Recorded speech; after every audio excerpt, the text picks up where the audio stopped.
एक छोटे से कस्बे की संकरी गलियों में बरसात हो रही थी। पानी के छींटे कच्ची दीवारों से टकराकर नीचे गिर रहे थे।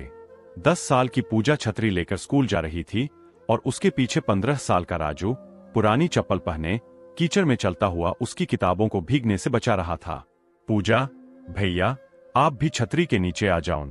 राजू हंसते हुए, अरे अगर मैं आ गया तो तेरा यूनिफॉर्म गीला हो जाएगा। उनका घर एक पुरानी टूटी छत वाला छोटा कमरा था। माँ बीमार बिस्तर पर पड़ी रहती थी और पिता कई साल पहले गुजर चुके थे। राजू सुबह अखबार बांटता, फिर पूजा को स्कूल छोड़ता और दोपहर में होटल में बर्तन धोता। एक रात पूजा ने किताब बंद करके कहा, भैया मैं बड़ी होकर टीचर बनूंगी। राजू मुस्कुराया, और मैं तेरी क्लास में सबसे आगे बैठकर पढ़ूंगा। दोनों हंस पड़े, लेकिन अंदर ही अंदर राजू जानता था कि उसकी पढ़ाई तो कब की छूट चुकी है। माँ की बीमारी बढ़ गई।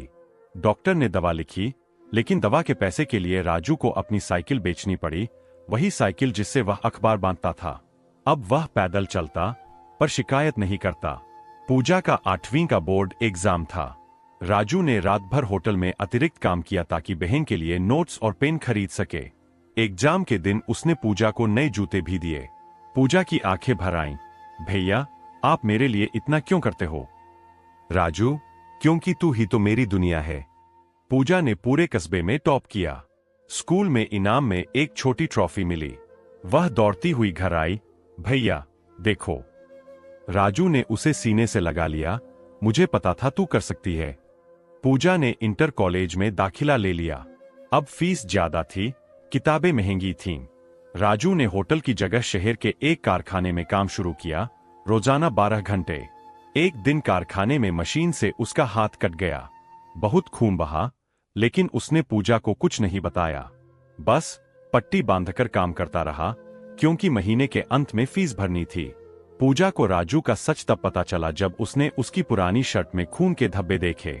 पूजा रोते हुए, भैया मेरी पढ़ाई के लिए अपनी जान मत लगाओ। राजू धीरे से, तेरे बिना मेरी जिंदगी का क्या मतलब है? पूजा ने शहर के कॉलेज में एडमिशन ले लिया।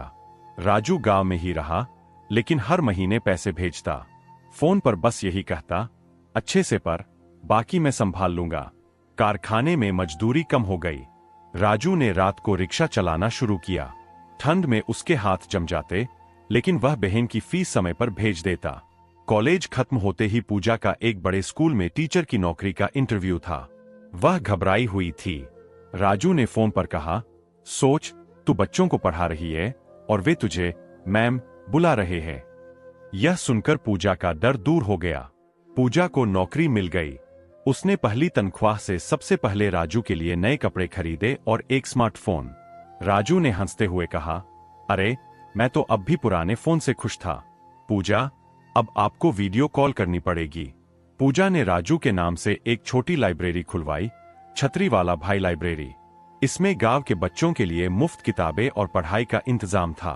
उद्घाटन के दिन पूजा ने सबके सामने कहा, जब मैं छोटी थी मेरे पास छतरी थी और मेरे भाई के पास नहीं। फिर भी उसने बारिश में मुझे भीगने नहीं दिया। आज मैं चाहती हूं कि किसी भी बच्चे का सपना बिना छतरी के अधूरा न रह जाए। अब गांव के बच्चे पर लिखकर आगे बढ़ने लगे। राजू रोज लाइब्रेरी के बाहर बैठा बच्चों को आते जाते देखता, जैसे अपना बचपन फिर जी रहा हो। माँ की तबीयत अब पहले से ठीक थी। वह रोज पूजा से कहती, बेटी तेरे भैया ने जो किया उसकी कीमत कोई नहीं चुका सकता। पूजा, माँ मैं कोशिश कर रही हूँ। एक दिन शहर के मेयर ने राजू को सम्मानित किया। अपने बलिदान से इस गांव का भविष्य बदलने वाले भाई को सलाम। राजू की आंखें नम हो गईं। बरसात का मौसम आया। पूजा और राजू छतरी लेकर सड़क पर चल रहे थे। इस बार पूजा ने छतरी उसके ऊपर रखी और कहा, अब मेरी बारी है। भैया, गांव में आज भी बच्चे कहते हैं, अगर राजू भैया न होते तो पूजा दीदी इतनी बड़ी टीचर न बन पाती। और राजू बस मुस्कुरा देता, क्योंकि उसके लिए बहन की खुशी ही सबसे बड़ा इनाम थी।